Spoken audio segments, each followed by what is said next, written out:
Praise the lord. దేవుని నామానికి మహిమ కలుగును గాక. మీ అందరికీ నా యొక్క వందనాలు తెలియజేస్తా ఉన్నానండి.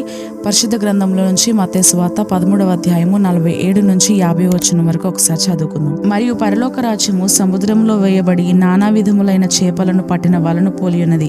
అది నిండినప్పుడు దానిని దరికి లాగి కూర్చుండి మంచి వాటిని గంపలలో చేర్చి చెడ్డ వాటిని బయట పారవేదురు. అలాగే యుగ సమాప్తి అందు జరుగును. దేవదూతలు వచ్చి నీతిమంతులలో నుండి దుష్టులను వేరుపరచి వీరిని అగ్నిగుండములో పడవేయుదురు.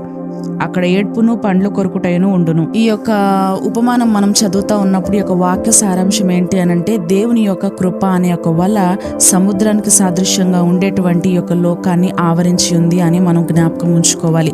దేవుని యొక్క కృప నుంచి మనలను ఏ మనుషుడు కావచ్చు ఏది కూడా ఎడబాపలేదు, విడదీయలేదు అని మనం జ్ఞాపకం ఉంచుకోవాలి. అయితే కేవలం వలలో ఉండడం మాత్రమే కాదు గాని మంచి యొక్క చేపల వలె మనం జీవించాలి అని దేవుని యొక్క వాక్యము సెలవిస్తా ఉంది. దేవునికి మనము నిజంగా అంకితమై ఉండాలి. మన యొక్క హృదయములో దేవుని యొక్క స్థానము దైవికంగా ఉందా లేదా అని మనందరం కూడా జ్ఞాపకం ఉంచుకోవాలి. అయితే కేవలము వలలోనే ఉండడం కాదు కానీ మంచి చేపలు వలె ఆ యొక్క మంచి గంపలో చేకూర్చబడేటువంటి విధంగా మన యొక్క జీవితములు ఉండాలి. వ్యర్థమైనటువంటి చేపల వలె చెడ్డ చేపల వలె మనము పారవేయబడినట్లుగా మనం ఉండకుండా మన యొక్క జీవితములను మనల్ని మనం పరీక్షించుకోవాలి.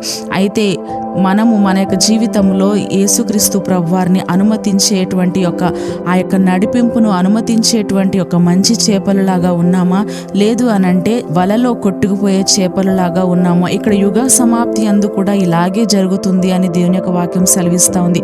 దేవదూతలు వచ్చి నీతిమంతులను దుష్టుల నుండి వేరు చేయుదురు. ఆ యొక్క మంచి గంపలో మంచి చేపల వలె నీతిమంతుల యొక్క లెక్కలో చేర్చబడినట్లుగా మన యొక్క జీవితములు ఈ యొక్క లోకంలో అన్వయించుకోవాలి. ఆధ్యాత్మికంగా అదే విధంగా దైవికంగా కూడా దేవుని యొక్క దృష్టిలో నీతిమంతుల వలె మనము జీవించాలి. దుష్టుల వలె అగ్నిగుండంలో పారవేయబడే విధముగా అక్కడ అగ్ని ఆరదు, పురుగు చావదు, ఏడ్పును పండ్లు కొరుకుటైను అని యేసుక్రీస్తు ప్రభువారు ఉపమాన రీతిగా చెప్తా ఉన్నారు. కాబట్టి ఆ యొక్క స్థానంలో కాకుండా మనము దేవునితో ఆ యొక్క మహిమగల రాజు చేసేటువంటి 1000 ఏండ్ల రాజ్య పరిపాలనలో ఉండేటువంటి వారముగా నీతిమంతుల వలె ఆ యొక్క వలలో మంచి చేపలలాగా మన యొక్క జీవితం ఉండాలని మనల్ని మనము ఒక్కసారి పరీక్షించుకుందాం.